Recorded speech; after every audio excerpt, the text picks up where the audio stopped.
नमस्कार, जनतंत्र टीवी देख रहे हैं आप। आपके साथ में हूं संतोष कंगवार। बुलेटिन की शुरुआत करेंगे। भोपाल में भारतीय किसान संघ ने प्रेस कॉन्फ्रेंस की है और आरएसएस के अनुशांसिक गठन भारतीय किसान संघ ने देशव्यापी आंदोलन का ऐलान किया है। फसल के लाभकारी मूल्य को लेकर भारतीय किसान संघ एक दिवसीय देशव्यापी आंदोलन करेगा। भारतीय किसान संघ केंद्र सरकार की नीतियों के खिलाफ 8 सितंबर को धरना प्रदर्शन करेगा। इसी कड़ी में मध्य प्रदेश के भी 52 जिलों में धरना प्रदर्शन होगा। आपको बता दें कि आरएसएस के अनुशांसिक संगठन भारतीय किसान संघ ने सरकार से कृषि कानूनों में भी सुधार की मांग की है। साथ ही सरकार को इस कानूनों में सुधार के सुझाव भी दिए हैं।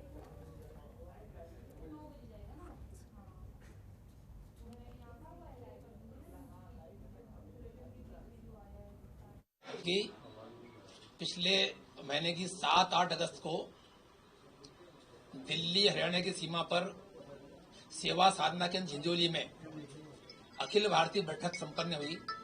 उस बैठक में देश भर के 36 प्रांतों के अध्यक्ष, महामंत्री, श्रम मंत्री ये सब आए हुए थे।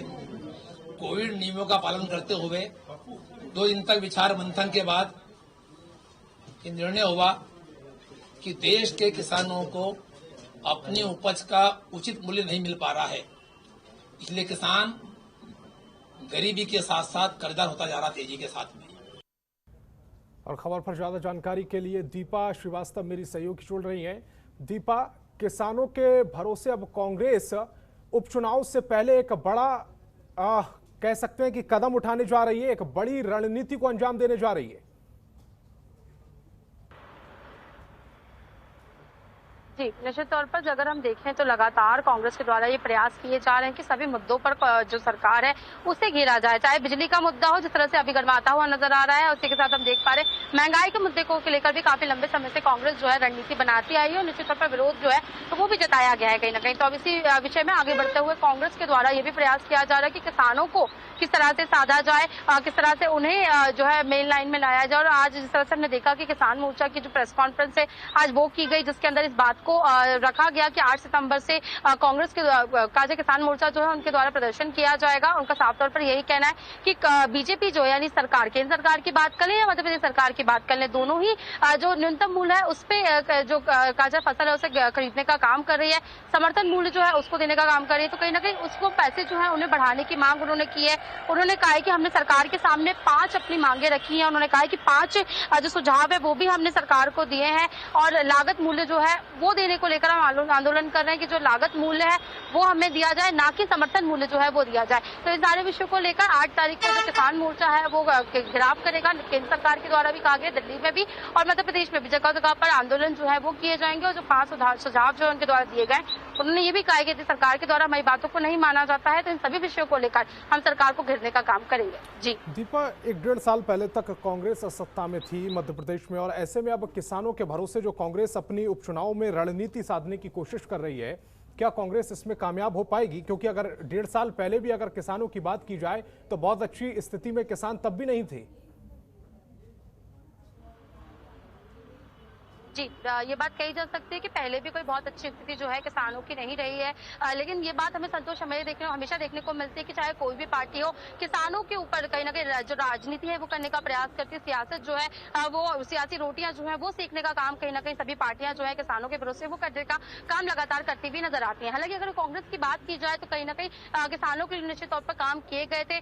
किसानों को जो सस्ती बिजली है वो उपलब्ध कराई जा रही थी। कहीं ना कहीं किसान का जो कर्ज है, हालांकि उतना ज्यादा जितना उन्होंने वादा किया था उतना तो नहीं, लेकिन धीरे धीरे करके लोगों का जो कर्ज है वो भी माफ करने का काम कांग्रेस के द्वारा किया जा रहा था। तो कहीं ना कहीं जो एक आश्वासन के रूप में देख ले या फिर कहीं ना कहीं सरकार को घेरने के लिए भी देखा जाए तो सरकार को घेरने का प्रयास लगातार कांग्रेस के द्वारा किया जा रहा है। इस कड़ी में अब वो किसानों का सहारा लेती हुई नजर आ रही है। हालांकि अब देखने वाली बात यही होगी संतोष कि आखिर कितना ज्यादा इसका फल कांग्रेस को मिल पाता है। जी, कांग्रेस अपनी चाल चल चुकी है, अब किसान क्या कांग्रेस के साथ जाएंगे, ये देखने वाली बात होगी। दीपा, आप हमारे साथ बने रहिए, आगे भी आपसे अपडेट लेंगे।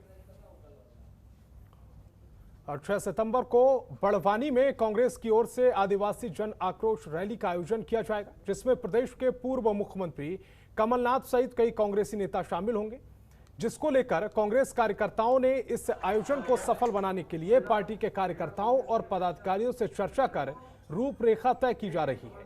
इसी कड़ी में धार जिला कांग्रेस कार्यालय पर जिला कांग्रेस अध्यक्ष बाल मुकुंद सिंह गौतम के साथ कांग्रेस के राष्ट्रीय सचिव कुलदीप इंडोरा सहित पदाधिकारी, नेता और कार्यकर्तागण मौजूद रहे। इस दौरान कांग्रेस में गुटबाजी नजर आई। जन आक्रोश रैली में भाग लेते हुए वरिष्ठ कांग्रेसी पदाधिकारी पहले कांग्रेसी ग्रुप से मिलने पहुंचे, उसके बाद जिला कांग्रेस कार्यालय पर आए। जो सचिव है, राष्ट्रीय सचिव, उनसे उन लोगों ने बात की थी, हमें कुछ अलग से आपको हमारी बात बताना है, इस वजह से वहाँ गए थे। बाकी उन्होंने पूरा समय जिला कांग्रेस को दिया और जिला कांग्रेस भी देखा आपने, काफ़ी भीड़ भी थी, सारे पूरे जिले से लोग वहाँ पर आए थे, उन्होंने पार्टिसिपेट किया है उसमें। आज जिला कांग्रेस कमेटी की ओर से आज बैठक रखी गई। ये बैठक जो 6 तारीख को बड़वानी में आदिवासी जन आक्रोश रैली जो सभा होने जा रही है उस संबंध में, और इसके अलावा जो मंडल और सेक्टर और बूथ स्तर तक जो हमें कमेटियां गठित करनी है उस संबंध में भी आज हमने चर्चा की है, ताकि कहीं अगर मंडल सेक्टर नहीं बने तो उन मंडल और सेक्टरों को कंप्लीट करके उन पर कार्य शुरू करें, क्योंकि आने वाला 2023 का चुनाव है, उसके लिए हमने तैयारियां शुरू कर दी। और जो जन आक्रोश रैली जो अभी होने जा रही है, देश में जिस तरह से देश में जिस तरह से अराजकता का माहौल, जंगल राज बना हुआ है, उसके विरोध में ये रैली होने जा रही है। और दीपा श्रीवास्तव मेरी सहयोगी ज्यादा जानकारी के साथ मेरे साथ जुड़ी हुई हैं। उससे पहले एक और भोपाल में कांग्रेस के वरिष्ठ नेता और पूर्व केंद्रीय मंत्री कांतिलाल भूरिया ने प्रेस कॉन्फ्रेंस की और कहा कि नीमच और घसीटकर हत्या मामले में कांग्रेस ने जांच समिति का गठन था और लोगों ने मौके पर पहुंचकर घटना की सत्यता जानी है, जहां सच में पता चला है कि सरपंच पत्नी ने पहले युवक को वाहन से टक्कर मारी और उसके बाद जमकर पीटा है। इतना ही नहीं, वाहन से बांधकर उसको सड़क पर घसीटा, जिस वजह से घायल युवक की इलाज के दौरान मौत हो गई है।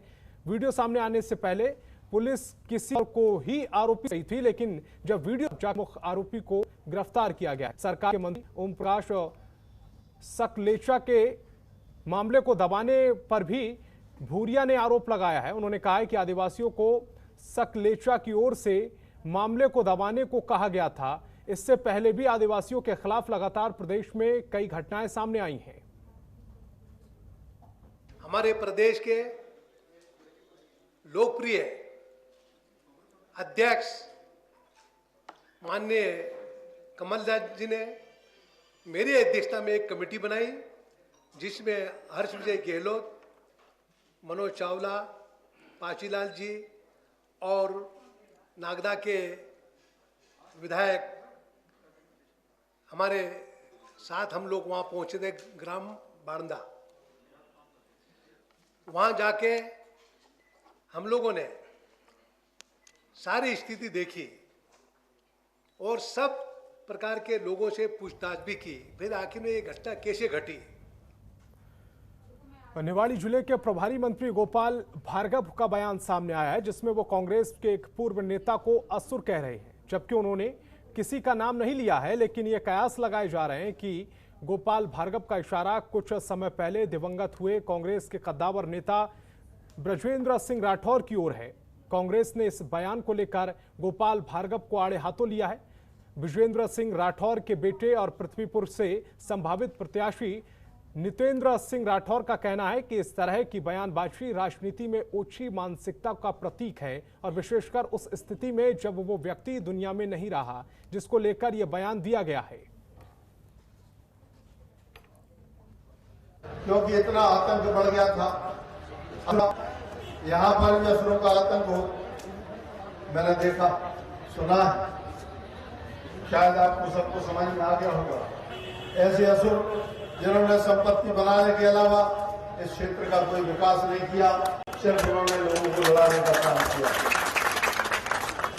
पूर्व में लोग मैं किसी के नाम का उल्लेख नहीं करूंगा, लेकिन विधायक रहे, मंत्री रहे, सब कुछ रहे, लेकिन मैं जब यहां से निकला तो मुझे लगा नहीं कि कोई उल्लेखनीय बात उनके कार्यकाल के बारे में कही जाता। नमस्कार। कल मध्य प्रदेश सरकार के वरिष्ठ मंत्री ने एक बयान दिया हमारे पृथ्वीपुर विधानसभा के सिमरा गांव में।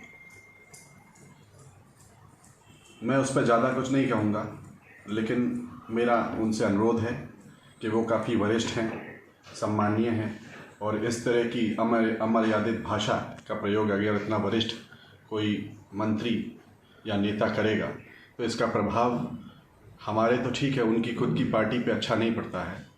और जहाँ तक मेरे पूजनीय पिताजी की बात है, उनका विकास दर्शाने के लिए किसी की ज़रूरत नहीं है। वो क्या थे, कैसा काम किया, उनके व्यक्तित्व को बताने। खबरों के निष्पक्ष विश्लेषण के लिए सब्सक्राइब करें Janatantra TV and press the bell icon. Never miss any update.